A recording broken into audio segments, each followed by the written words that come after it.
Assalamu alaikum YouTube, what's crack-a-lacking? It's your boy Jassim Alameen. Know me on Facebook as the one and only Justin MacBeth. On the CB and the airways known as Double O Negro. The voice ain't got a stutter. It ain't your brother, Akuna Matata. Yo, I'm in my laundry room because it's one of the few quiet places in my household of 6 kids. You know, plus I have family here for Ramadan and stuff. So it's really loud in my house right now. So I want to talk about something though. This is a change of pace from my other videos. It's a change of a pace from the video that's about to premiere in 30 minutes. I got to make this quick though because my wife, she wants to watch a movie and get some cuddle time in, you know. So this is titled Why I Rage. You know, I woke up this morning to a message from Brother Knockmeezy. Him and I talked, you know, and he had a question for me. He's like, man, I don't want this to be any YouTube shit. I don't want to hit a link. If you want to talk about it, man, I want to talk to you about that video. You know, I was like, cool. I said, I'm in my writing studio. I'm working on finish up this chapter when I get done a job. And I have to give that brother credit. He's smart. He can see, you know, and he looks beyond the pale. I mean, he looks beyond the surface. He can see things that are deeper there that most people don't see. You know, and who'd have thought brothers from two different perspectives could ever be friends? You know, I'll definitely chop it up with that brother, man. And he said that video had to come from something deeper than just being biracial. That video had to come from something deeper than just being rejected because of my skin tone or not being black enough. He said that rage had to come from something else. He shared some personal things with me that I'm not gonna voice. You know, if he wants to voice them, he can voice his own stuff. I'm not the type of brother that's gonna put someone else's information, someone else's stuff on Front Street. That's not what I do. And then I thought a moment. I was like, he's right. He's right. This video on black men on the bones of the planet came from something deeper. The rage came from something deeper. My angst, my animosity came from something deeper. And I told him about my father. My father, he was a pimp. He goes by the name Tmac, T Mizzle. And I never met the man. And growing up in group homes and foster homes, a young man, all I wanted was my father. I wanted to know where I came from. I was so confused about my identity back then. I wasn't even sure if I was half black because I didn't know who my father was. You know, DNA, ancestry DNA tests, they weren't available back then. You know, and I was a kid anyway. I was a ward of the state, and all I ever wanted was to meet this man, to sit in front of him and share a meal, to talk to him, to give him a hug, to be in his presence. I never got that. And then I found him on Facebook in 2011. You know, when I found him, it's hard to talk about, man, because this is deep for me. It was hurtful for me. When I found him, I felt a sense of joy. Always something popping up on here. I'm on my laptop. When I found him, I felt a sense of joy. I was like, I'm finally going to get to know something about who I am. And I found out what his last name was. His last name is not MacBeth. But you know, MacBeth was part of his pimp persona. And that's the name he gave out to everybody to avoid child support and prosecution and all other stuff. I found out his real last name. And that's why the CPS investigators and stuff couldn't find him because I knew a name that wasn't his. Found his name. I looked at him. Everyone swore that I'm a light-skinned version of him, that I look like him, just light. But I never saw it. And then we talked maybe like a handful of times on the phone. He would make promises. He'd be like, son, I'm sorry I was never there. It's the lifestyle that I lived. I'm sorry I never saw you. I never met you. I'm sorry. He apologized to me. It hurt. It hurt. I'm not going to lie, man. When I heard that stuff from him, I cried. I was in a vulnerable state. I was like growing up in group homes and the shit that my mother did and not being around her. All I wanted was to know. I wanted to know my black side. I wanted to know wherever I came from, be connected to my fucking roots on his side, outside of my father. Because as a young man, being connected to your father is important. Being connected to your father is like being grounded. As a young man, it's important. He kept making promises. Hey, son, I'm gonna come out and see you. How you doing? I'm gonna fly out there. And I would go to Mississippi. And every time I went there, he wasn't there. But I ended up meeting some of my siblings on his side. And they all looking at me, staring at me in wonder. They're like, man, Daddy don't need a DNA test. You look exactly like him. You look like a light-skinned version of him. You're like a spitting image of him.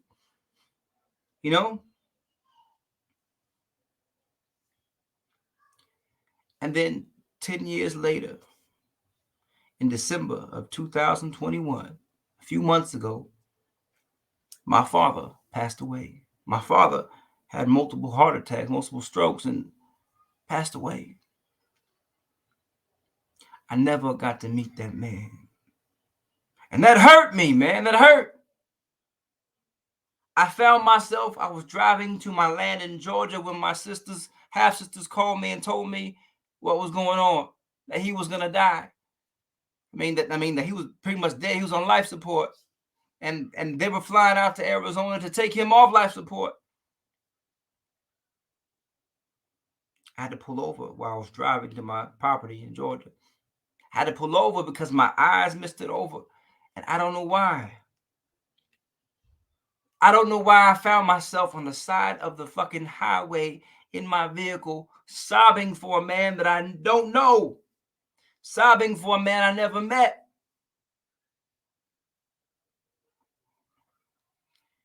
And then that pain, that depression, that heartache turned to rage. Turned to rage. So when a lot of people ask, where is this angst coming from? This angst has to be deeper than the biracial shit. Has to be deeper than that. It is. And it is. A lot of it stems from my father. And the hole that he left in my heart. And the lack of being grounded. And the lack of knowing who the fuck I am through him. Fathers are important. And even to this day, I'm 38 years old. That hole is still there. I never got closure. I never got to say goodbye because, I started writing a book about his life before he passed away. I was talking to him about it, man. And he was sending me messages on Facebook about it, telling me who to contact. He loved the fact I was writing a book about it. But when my family and his side found out, they got upset, they got mad, they wanted me to stop the book. It was truthful, it was honest, and I wouldn't. So they banned me from the funeral. I couldn't even see my father in person in death.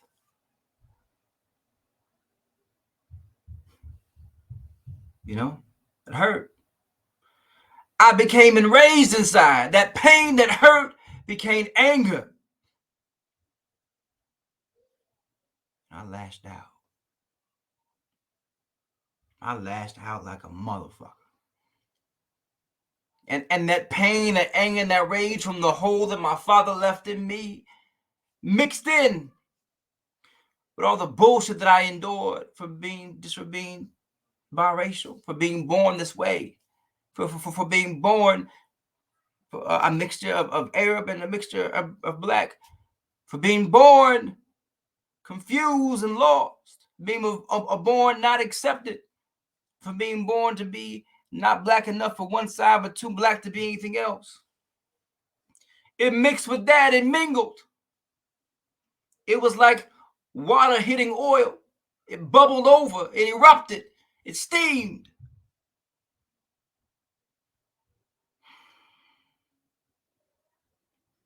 I needed an outlet.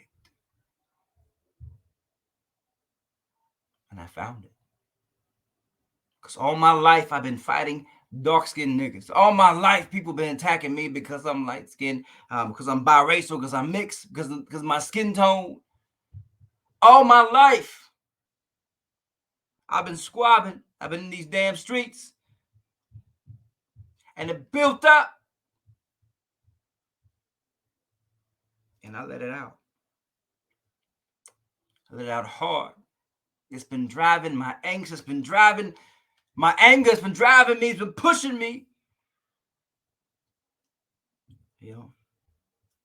And a lot of people won't understand this. Of course, my trolls, they will eat off this. They will go make a videos, you know, and you know that your content must be hitting home if your trolls are making 2 and 3 hour streams off your content. You know you must be hitting home if that's what's happening. You know it.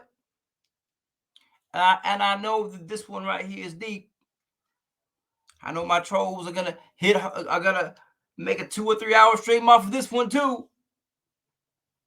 Talking about angry biracial got daddy issues.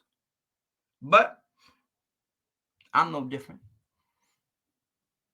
than most males of African descent, than most people of African descent who have a black father. My tale is no surprise, because black men running from their duty as fathers is the norm, it seems. It's normal. Black men having bastard kids is the normal, it seems, in that community. Black men not giving a fuck about their seed is normal. So me feeling the way I do, having the rage I have, and not getting closure, of not being able to meet that man, of growing up in group homes and foster homes and yearning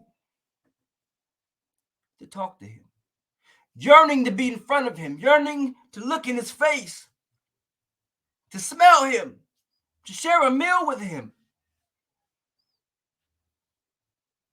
And knowing that that was never going to happen.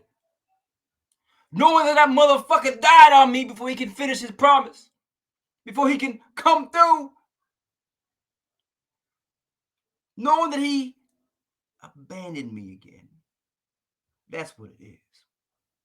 Knowing that my father, who I finally found, was been promising to see me, promising to mend this wound, to fill that hole, that void. He died. He abandoned me again. He left me again. Another promise unfulfilled. He left me again with that same heartache, that same pain. The little boy in me that was in them group homes crying, asking, where the fuck is my father? Am I not enough? Did you not like me? Was I not black enough for you either? Where'd you go? That same boy rose back up in me. But instead of that weeping boy that was searching for his father, the rage came out. The rage came out. I was ready. I wanted to burn down his fucking city. I wanted to go dig his ass up. Dig his ass up, stomp on his fucking corpse, and put his ass back in the grave. Why? Because I allowed him to hurt me again.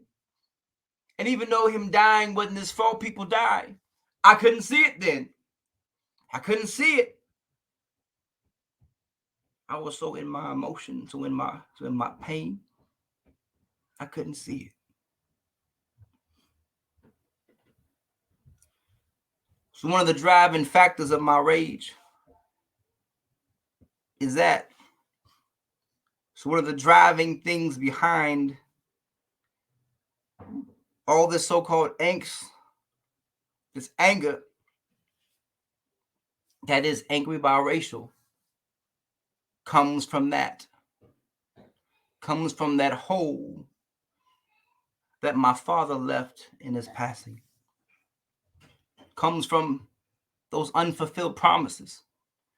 Comes from the grown me meeting the child me and feeling that same pain and crying over that same man. That is where that rage comes from. And I know some of y'all can relate, but I'm in it here. I got, I'm going to hang out with my wife. We don't get to hang out too much. We got a whole bunch of kids and shit. And we're going to watch a movie and chill. And yeah, I'm going to end this. So, salam alaikum. I hope this answers some questions on who is angry biracial and why I am so angry. And what fueled some of these videos. I know y'all look at some videos like, man, how can he say that? Some of the comments, y'all are flabbergasted, dumbstruck. Like, how can he say that?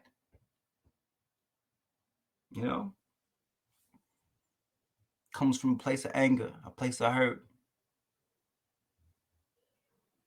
Anyway, assalamu alaikum. Y'all be safe. And I hope you enjoy this video. And if you can relate, let me know in the comments.